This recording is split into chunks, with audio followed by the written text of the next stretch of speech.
Hi everyone and welcome back. When I started my hi-fi journey more than 20 years ago, I hated the idea of using old technology in my digital to analog converters, and I ignored R2R ladder DACs for quite a while. But since I started playing with all of those musicians, Deno Frips, MSB, Live Audio, Rocknas, I slowly realized that they are the only ones that awakened some of the old memories when I was still spinning CDs and playing cassettes with my parents. There is something going on that made the music sweeter, more palpable and real in a single word. And I gave up the fight around 4 years ago, and ever since I'm using an R2R DAC, and I've never been happier because I'm reaching my audio nirvana every single day, and I don't care so much about all of those measurements because listening experience is a lot more important than some random numbers appearing on the screen. Today I'll try the most affordable R2R DAC that ever passed through my hands. Is the FiiO K13 R2R DAC that sells for $319 or euros, and let's check it out in the usual fashion.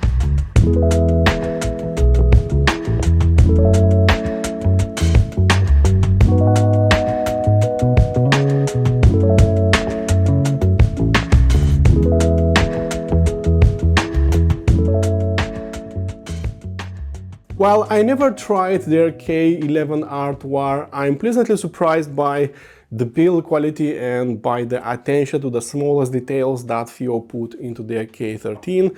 It's slightly bigger, it's larger and heavier compared to K11, but it's still quite compact, and you can easily accommodate it into a neat-looking HiFi battle station or maybe into a stereo setup. If it wouldn't have this tempered glass on top or these two volume knobs, I would say that it was made in Cupertino in USA and definitely not in Guangzhou, China. So yeah, it has a small Mac vibe attached to this look, but I actually like this part quite a lot. Through the tempered glass on top, you can clearly see the R2R ladder DACs. I believe you can see them right now, and this makes it a little bit cooler compared to their K11. And once you power it on, there are some LEDs that will light up and will show this pretty neat looking R2R ladder network of resistors. Compared to K11 R2R, it seems that the analog and also the digital circuits have been further improved on the K13, and except for the RCA outputs, we now have balanced XLR outputs as well. There's also a Bluetooth antenna capable of receiving LDAC, AAC and CBC codecs, and besides the usual optical and coaxial inputs, we also have two USB Type-C inputs, one on the back and also another one on the right side. I'm not sure if I'll use this one, but maybe if you have a super tight HiFi setup, then maybe this will be much easier to use in your cramped HiFi battle station. A pleasant surprise is also the AC input on its back, meaning that you can power it by its internal switching mode power supply, or you can go with an external DC power supply. You need one that provides 12 volts and at least 2.5 amperes to make it work. They have the PL50 that works just fine with this one, and I believe they are right now developing a standalone power supply that has exactly the shape of K13, and I believe it's called Dark Side Pro if I'm not mistaken.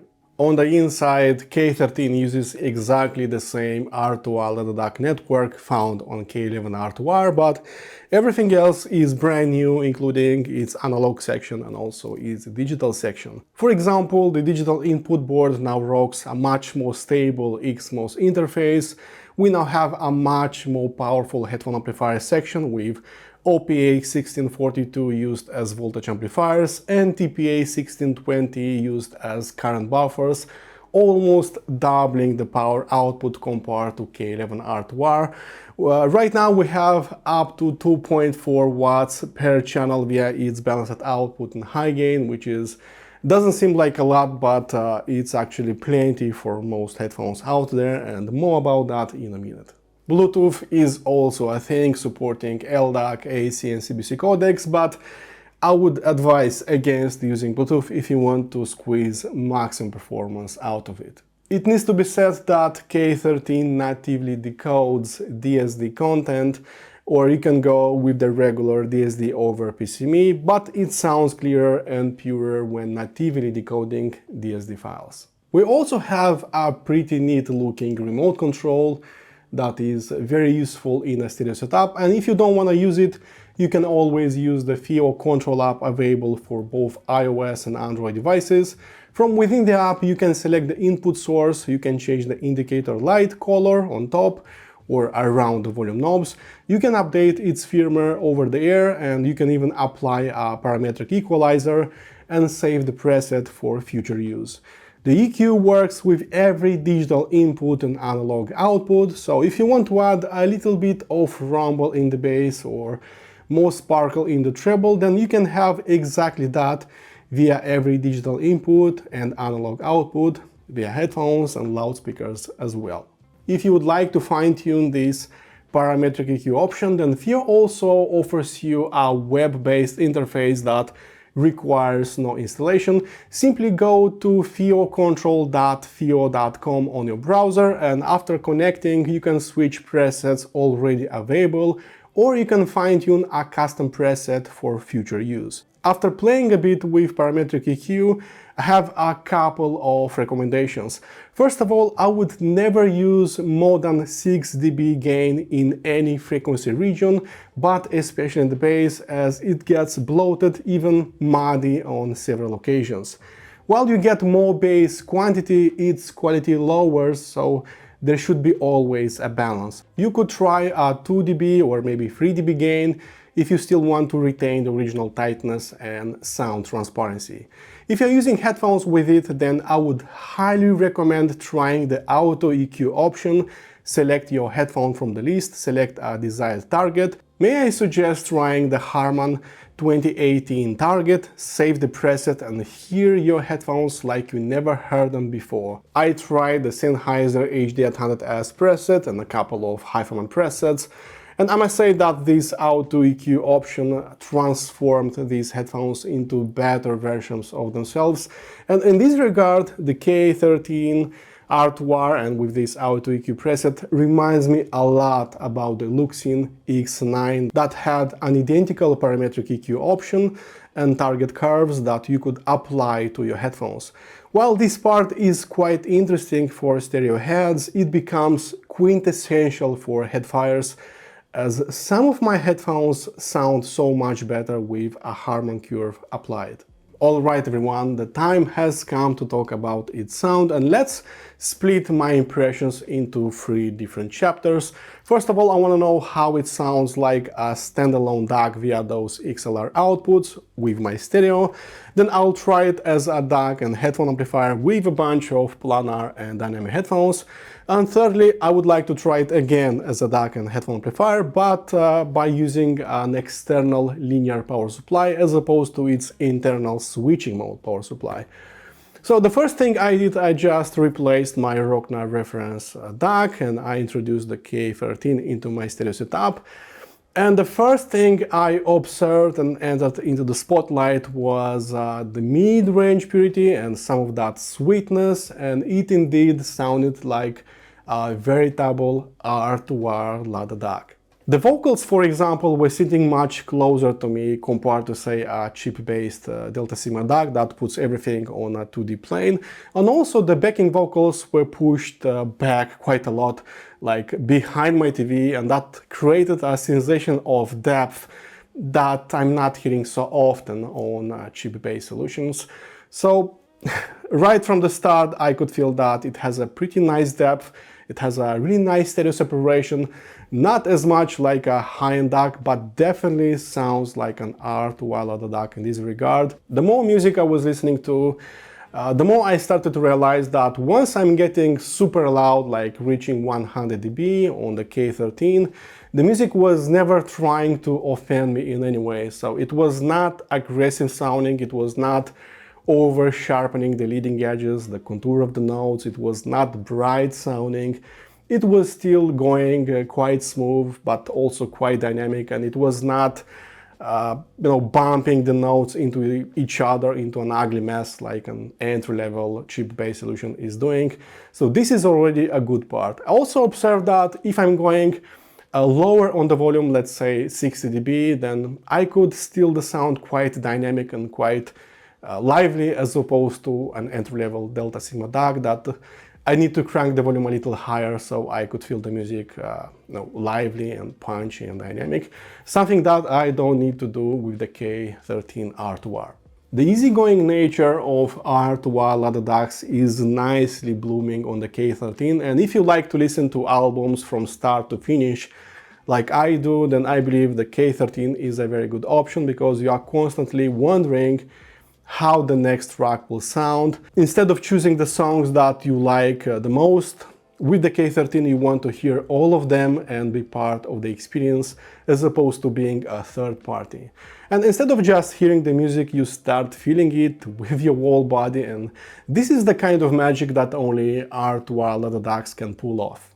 The entry-level Dynafrips and Musician R2R ladder DACs that I tried in the past were not so resolving sounding, and I was always getting this weird feeling that something is missing from my music.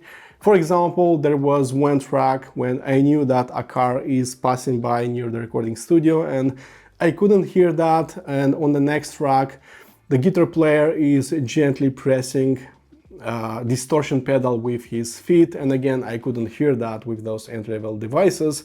Something that I'm not getting with the FiiO K13, although I no longer have that third generation Dynafrips Aries or Musician Draco. This one has a much lower noise floor, and I believe that makes the sound more transparent and easier to focus, and less muddy, less cluttered, more open, more transparent, and somehow I could easier focus and hear those small intricacies on the K13 compared to those devices. Its resolution didn't go as low as I have expected, and I could still hear a few nuances and a few intricacies on the K13, and I was not getting this weird feeling that something is missing or gravely missing from my music with the K13 R2R. The only thing it lacked was a sharp contour of the notes and strong leading edge, something that you won't getting with the K13. It's basically the other way around. It's soft, it's mellow, it's a little bit fuzzy sounding in here, but I personally like this aspect on R2R ladder DACs because the music is less robotic and more natural sounding in my book. In the end, its DAC section pleasantly surprised me, not a lot with its technicalities, but more with its thick tone and timbre, with that very palpable sound, warm mid-range and just a soothing tone. However, at $320 I simply cannot complain even about its technicalities, because it already plays at a pretty high level. Its headphone amplifier section was another pleasant surprise. First of all, I need to mention that those OPA op-amps working as voltage amplifiers and those TPA op-amps working as current buffers, I've seen many times by now in many desktop headphone amplifiers, and this solution is miles better compared to that compromise solution that we have on the K11 R2R. Not only we have twice the power or almost twice the power on K13, but this is also a higher quality power because we have more current that is being delivered to the headphones, and this is a huge upgrade, especially if you are using planar headphones, because the bass is tighter, it's more controlled, and it's punchier and it's livelier than what it was on the K11 R2R. While the K13 still cannot compete with fully discrete amplifier stages like what we got with the K15, with K17 that I tried in the past, it's still a very good headphone amplifier, and it still provides plenty of low-end rumble compared to super ethereal and soft sound of the K11 R2R. So yes, the bass is finally playful, yes, the bass is finally of a higher quality, you can hear it, you can feel it, something that was not really the case with K11 R2R. I used more planar headphones with K13 as opposed to dynamic headphones, not because I wanted that, because most of my headphones are planar headphones, and to my surprise, most of them except for Susvara and Susvara Unveiled worked just fine on the K13, and After enabling that auto EQ option and selecting my headphones from that list and applying a Harman curve, the sound got even thumpier and more dynamic, as if additional power and dynamics was unleashed upon my headphones. Perhaps the most unusual thing to happen, something that I would never expect out of a $320 device, is that it was adequately driving a pair of HiFiMan Susvara Unveiled at around 60-62 out of 100 steps available. Sure, they didn't sound as open, as nimble, and as rich as they sound usually on very expensive and top-of-the-line headphone amplifiers, but they didn't sound bad either, and I believe that you'll get even better results with something like HE6 SE or HE600 that was released just a couple of days ago. Everything else I had in my stable, including the HE1000 Unveiled, a couple of Meze and Sennheiser headphones, sounded like I was powering them with an above decent desktop headphone amplifier, and I believe this is where FiiO engineers spent most of their time, refining the super limited headphone amplifier circuit found inside the K11 R2R. And the last thing I decided to do is to use this overkill external power supply with the K13, bypassing its internal switching mount power supply. This is called Kisses P14, but this is overkill. I do not recommend using something like this. This is just what I had on hand, and this is what I used with the K13. But if you want something more affordable, then I suggest getting the PL50 from FiiO, or maybe waiting for that Dark Side Pro power supply that was specifically designed for K13, and it should be revealed in a couple of weeks, maybe in a month, I don't know, and it will look something like this. Here's a picture. The first thing I surprised with the Kisses power supply is that dynamics didn't improve like it was the case with their R7 streamer all-in-one device.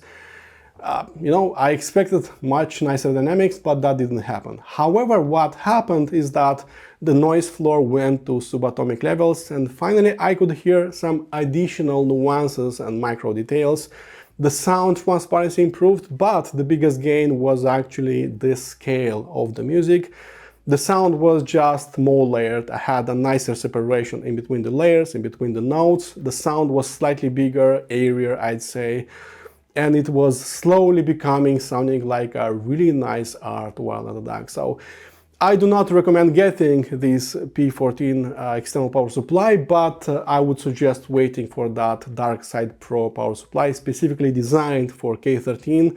That will surely deliver a very similar performance. The only R2R ladder DAC that I can compare with K13 R2R is HiFiMan EF499 that sells for $300, so it's very similar price-wise. And right from the start, I will tell you that EF499 is not so detailed, it's not so resolving and transparent, it's not so layered, it's not so airy or big sounding. So as a DAC only unit, it's lacking quite a lot of information, I'd say, but EF499 is nicer as a headphone amplifier.